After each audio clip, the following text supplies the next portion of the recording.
Fearscape Media Network is your new home for everything weird and enlightening. Check out podcasts and YouTube shows covering content from discussions on horror films to the paranormal to meditation. Find out more at fearscapemedia.com.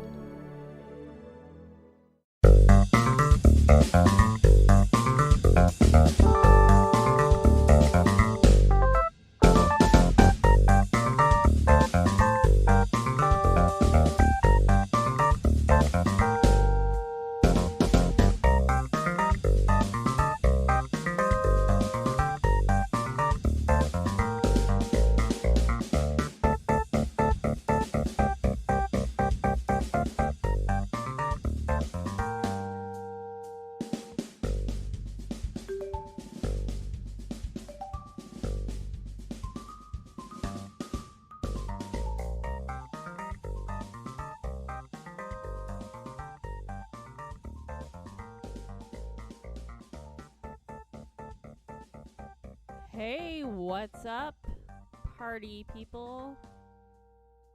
My name, for all intents and purposes today, is Listerine Jones.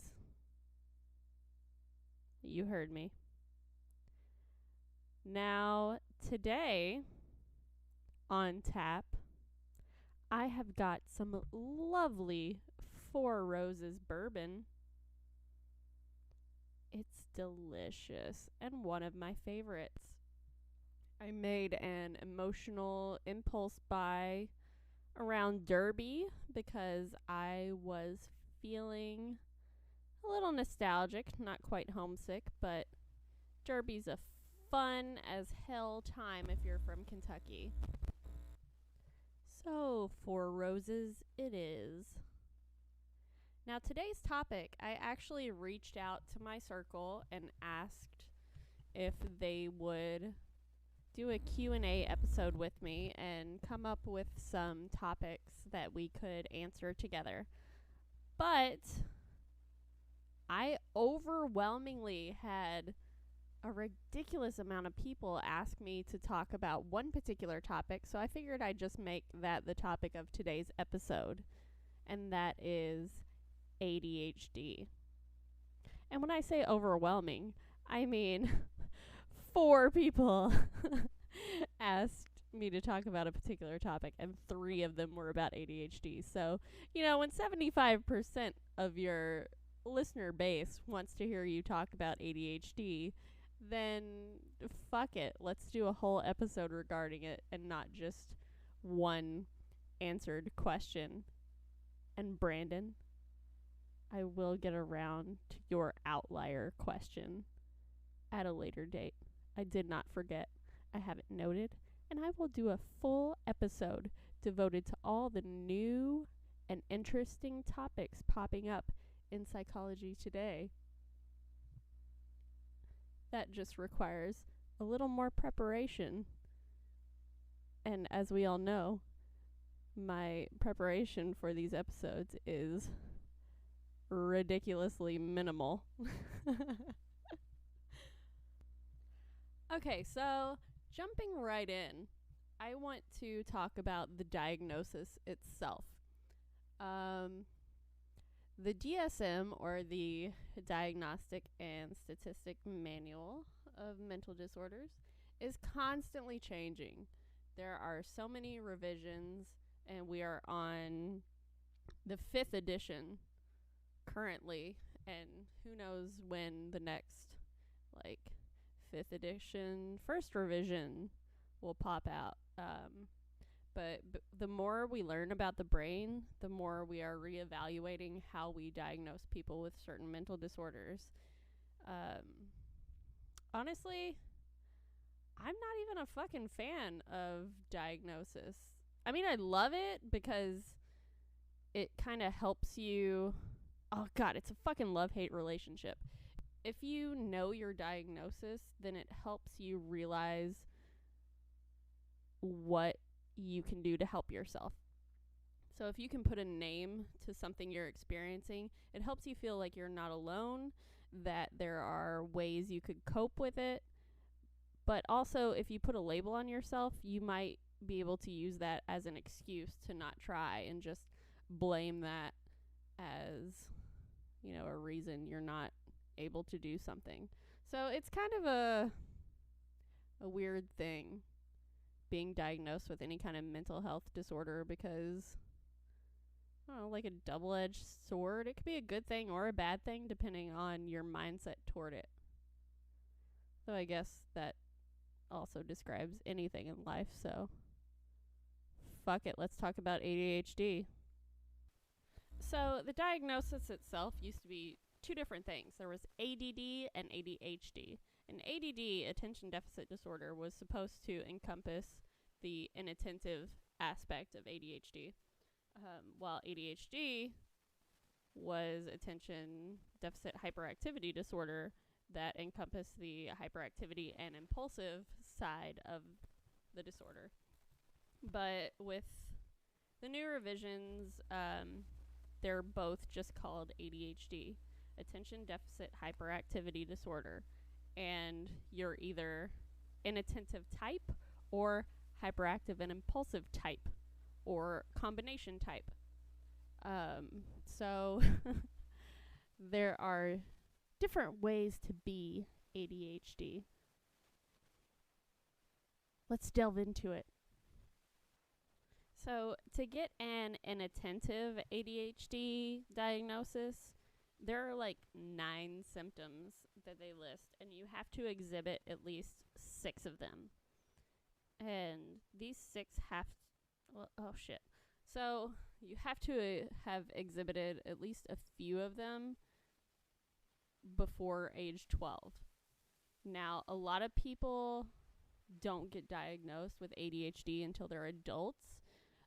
So it's kind of hard to remember back and try to think if you did have any of those symptoms at that age. But for the diagnosis, you technically have to have exhibit at least a few of these before you turn 12. Also, strictly speaking, I don't know if they do this anymore, but you really shouldn't diagnose a kid with ADHD until they're about 8 years old, because before fucking kids are inattentive and hyperactive. That's what being a kid is fucking about. Like, that's your childhood. Of course you're going to be jumping around doing shit. You're alive and have feelings and like to play. But usually by age 8, we learn that when the teacher's talking, you got to sit your ass in the chair and shut the fuck up.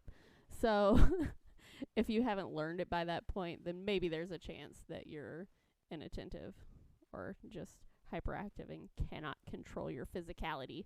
So if your kid is diagnosed before age 8, take that shit with a grain of salt, because God, I overuse that term, don't I? But it's true with this shit. You really need to make sure that those really are the symptoms, because if someone is misdiagnosed with ADHD, that shit sticks with you. You have that label. And plus, if you get put on medication, oh damn. You know what? I'm going to talk about that later in the episode. Forget about that for now. Okay, so ADHD, inattentive type. There are like 9 symptoms. You got to exhibit at least 6 of them. I already said that. Keep up. One of them is you don't pay close attention to details, or you make a lot of careless mistakes. You overlook things quite a bit. Another one is you have a hard time sustaining your attention when you're doing activities. So if something more longer term, like listening to a lecture or a really long conversation that makes you want to pull your hair out, and you start drifting off, could be a sign. You don't listen or seem to be listening when you are spoken to directly. So your mind might wander even when there's no obvious distractions around. You don't always follow through with instructions.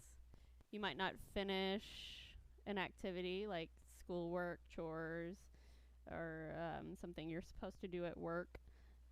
You might start the task, but then lose interest and fade away and get sidetracked and start doing other things and not finish that task.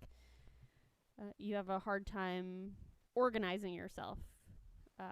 So your tasks, your time, your activities.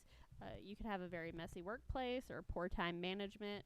You may not meet deadlines. That could be a sign. You really, because you dislike these activities, you avoid engaging in tasks that require a sustained mental effort. Like, people with ADHD aren't dumb at all. They're smart people usually. They just have a hard time spending more than, I don't know, maybe a half an hour on one particular activity. You can get very easily distracted by external stimuli. If anything happens around you, you will immediately lose focus and focus on that one weird thing that's happening around you instead of your task. Now, it's important to note that with children, this is more likely things external to the self, but with adults, this extraneous stimuli could be just thoughts that are unrelated to whatever is happening to them at the moment. And then there is also being forgetful in your daily activities, like when you're doing chores, running errands, forgetting to pay the bills, or forgetting to keep appointments with people, or return texts or emails or things like that could be a sign of inattentive type ADHD. So those are the 9 symptoms. If you exhibit at least 6 of them, you probably have ADHD. But that has to be combined with several symptoms present to age 12. You have to have symptoms in more than one setting.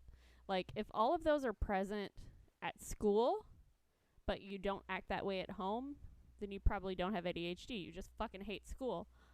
Or same with work, or maybe those things are present at home, but not at work or school.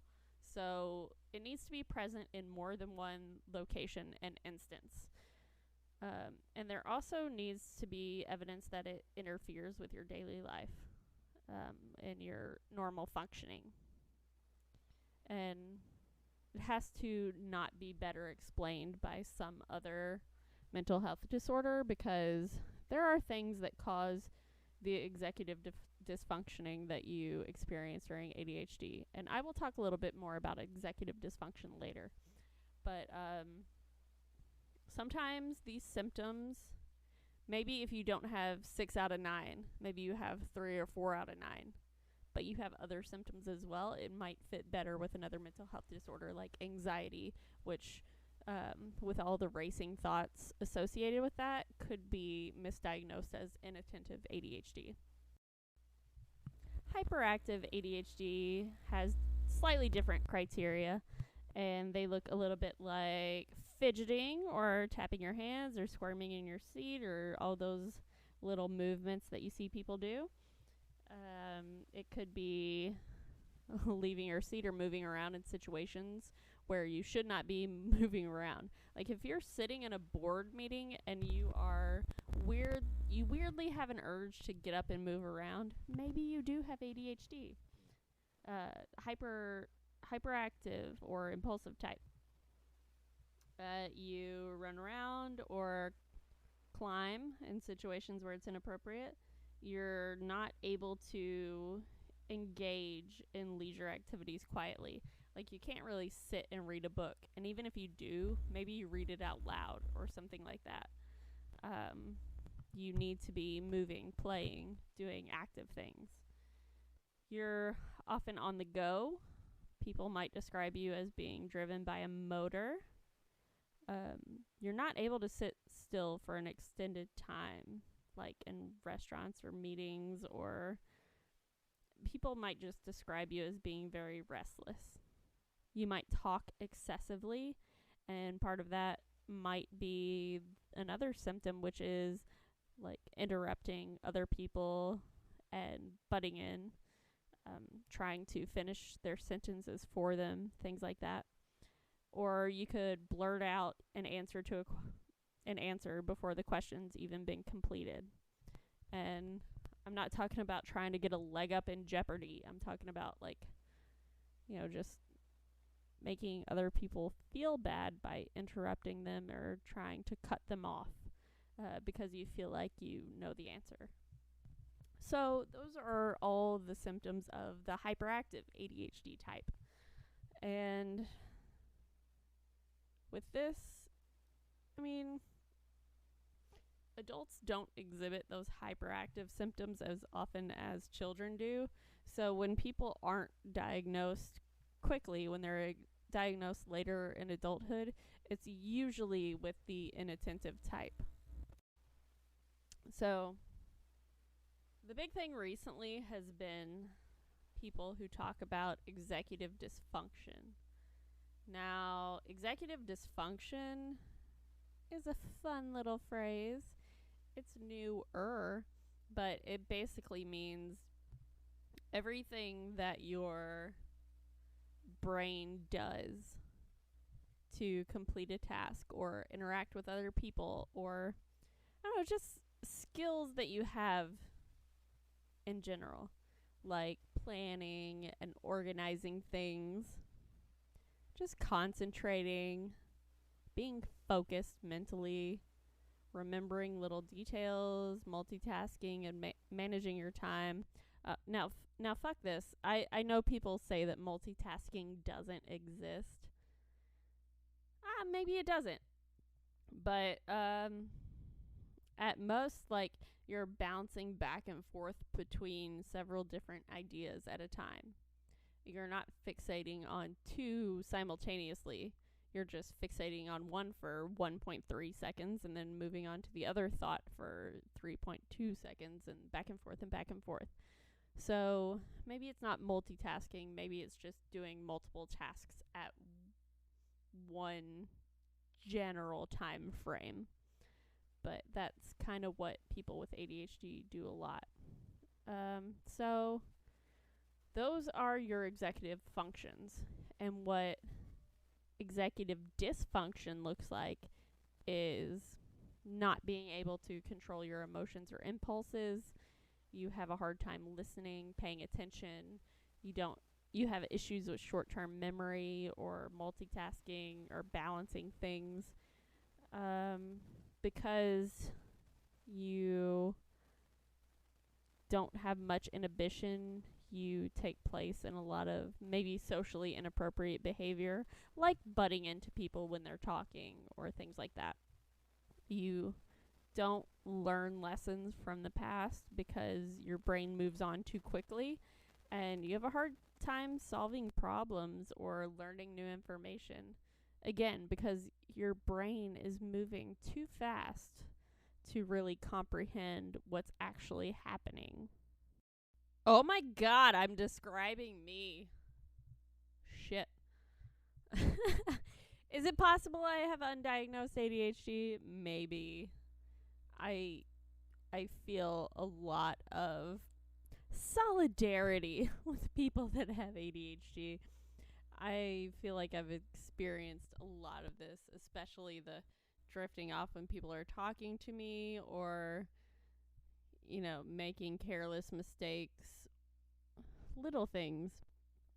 So when we talk about executive dysfunction, let me give you an example from my life. A few weeks ago, I had a couple $100 sitting around, and I needed to go to the bank and make a deposit. I had an off day, and I was planning on doing all of my chores that day, all of my errands. So I decide that I'm going to the bank, but I also need to take the trash out and mail a letter. So I take the trash out. I put the letter in my coat pocket. I leave the house, and I start driving down the road to the mailbox because I'm too lazy to walk literally 1 block. And I have to park the car halfway because I realized, shit, I forgot to put the money I'm supposed to deposit in my pocket. So I walk, I put the letter in the mailbox. I go back to my apartment and I hide my money inside of a book.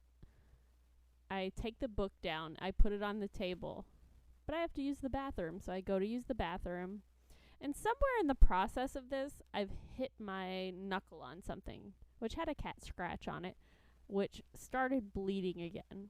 So I go to the bathroom, and then while I'm in the bathroom, that's where the Band-Aids are, so I put a Band-Aid on. And I put the Band-Aid on, use the bathroom, and think, oh, I'm ready to go run my errands. So I get back in the car, and I start driving down the road, and oh my God, I forgot the money in the apartment. So I go back.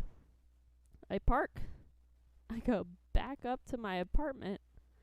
But while I'm up there, I realized, oh shit, I never took the trash out. But the book is sitting there on the table, and I see it. I'm like, oh, okay, I'm going to take the trash out, and I'm going to come back up to my apartment, grab that money, and go to the bank. So I take the trash out, and then promptly walk to my car and get a mile down the road, halfway to the bank, when I realize, shit! I never got the money out of the book. Goddamn! So I turn around and go back to my apartment to get the fucking money that I left the house in the first place to deposit. And that's kind of what executive dysfunction looks like. Let's say you have ADHD, or you're pretty sure you have it, and you want to go to a doctor and request something. What are your coping mechanisms for having this mental health disorder that I probably have and am undiagnosed for? Oh my God, all of these symptoms sound like me. Sorry. So,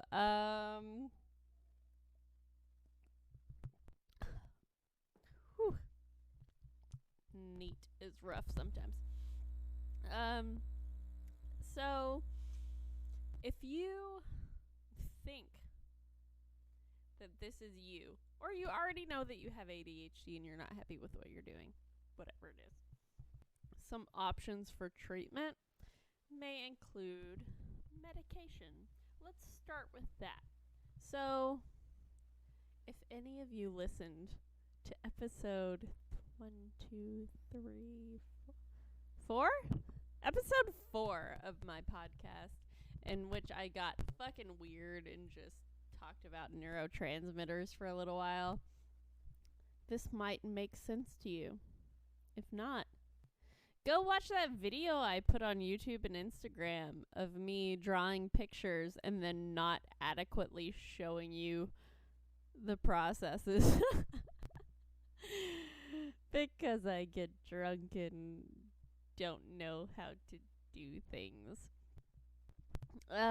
So with ADHD, you are often prescribed a stimulant. Vyvanse and other things like that don't count, pretty sure. So Adderall, Ritalin, things like that are considered stimulants. And the interesting thing about a brain that actually has ADHD is that it reacts differently to stimulants than a normal brain would.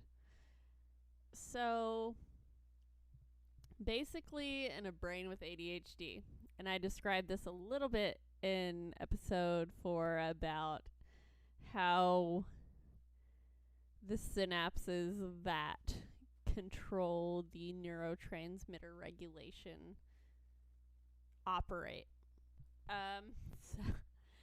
So you have a dendrite that's sending off a signal to an axon or another dendrite or something like that, whatever. Across a synaptic cleft, you have two synapses trying to talk to each other and send chemicals back and forth, and that's how your brain sends signals throughout itself. This is a shitty explanation, and I hope you can follow me. But in a brain with ADHD, there is an issue with dopamine. Now,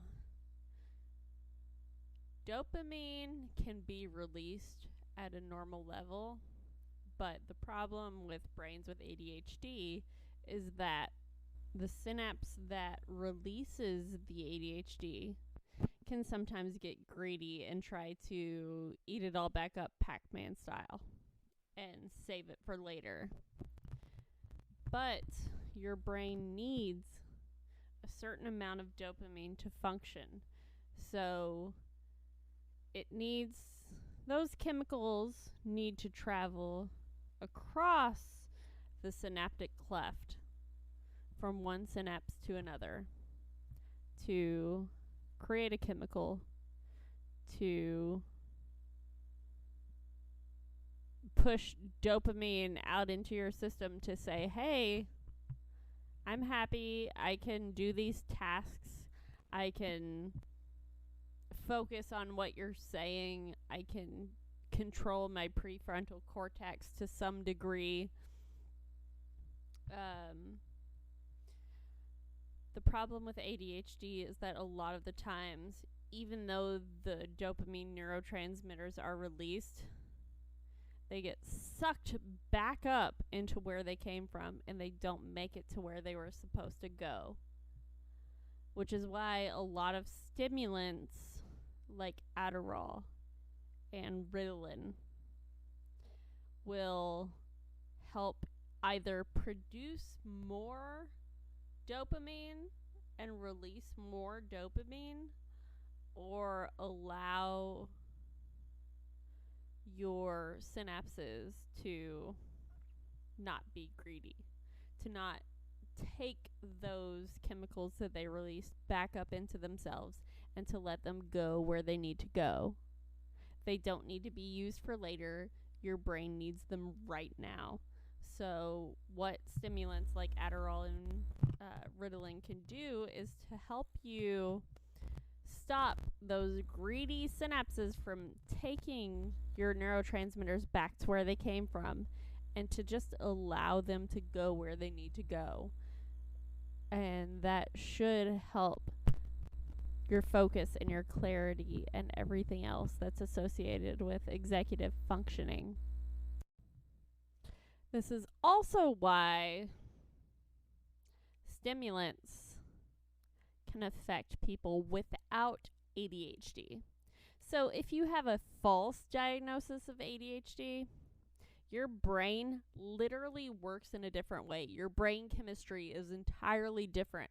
And this is how people become addicted to stimulants, because if you have ADHD and you take Adderall or Ritalin or some kind of stimulant, then it makes your brain calm down and focus.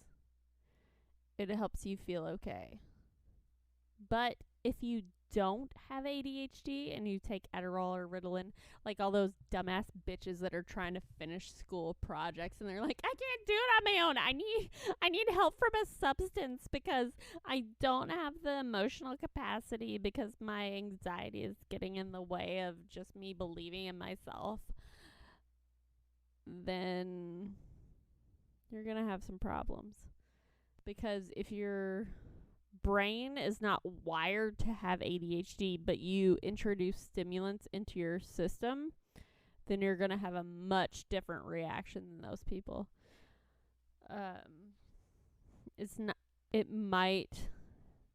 These small doses like Adderall and Ritalin might make you concentrate a little bit better in the short term, but in the long term, you're going to have a much different result. So people with ADHD taking stimulants calms them down. People without ADHD taking some stimulants, it's basically fucking speed. You ever seen that movie Requiem for a Dream? You know the mom that takes those pills to lose weight or whatever, the phentermine? I don't know what they are, but she fucking loses her shit. I think, is she on a game show and whatnot? Whatever. But the point is, if your brain chemistry does not dictate that you need these medications, then it's not going to affect you in the same way as the people that need those medications. Get that through your head. So basically, don't take stimulants if you don't need them. Now, if you have ADHD and those medications help you, by all means, take them. But if you don't, that's a fast train to addiction, and I worked in addiction for 5 years. Trust me, you do not want to go there. So, you've got ADHD. You're fucking, I don't know, Will Arnett in any movie or show he's ever been in. You've got ADHD. And you take Adderall or Ritalin or Vyvanse. Vyvanse is not actually technically a stimulant, I don't think. Oh, there are some non-stimulant ADHD medications, and they could help. So look into those first, maybe. But that's maybe not necessarily what a doctor would recommend. Don't take I don't have a doctorate. I have a master's, but you can't ask people to call you master because racism.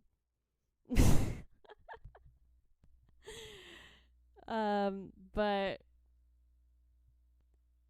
legitimately, don't take a medication you don't need. If you don't have an official diagnosis of ADHD, don't start just taking stimulants from people you know just because you think it might help. Don't do that. Especially if you feel like they're speeding you up, because that might be an indication that you don't actually have ADHD.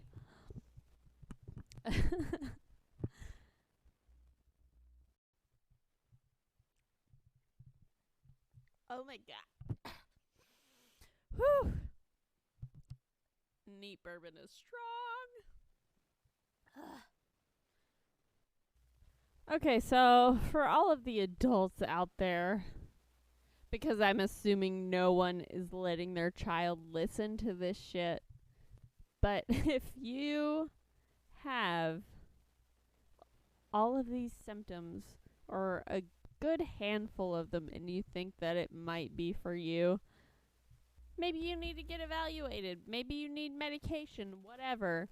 But if neither of those routes is an option for you, be it costs, medical care, shit, anything that's holding you back, let's talk about treatment without the cost. Now, it's going to be really hard to find a therapist that can work with ADHD unless they're so used to that and you find someone with a specialization. You're going to find a lot of people that are confused about what exactly you're experiencing because they may not know those same things. So, what you may want to do, aside from just getting medication that could help, is that poor concentration and attention is associated with really low vitamin B1 levels. So you could always increase your whole grain intake, your lentils, your vegetables. You could eat more pork or soya milk, salmon, mussels, things like that, and see if that just naturally helps increase your B1 levels, which will improve your concentration and attention levels.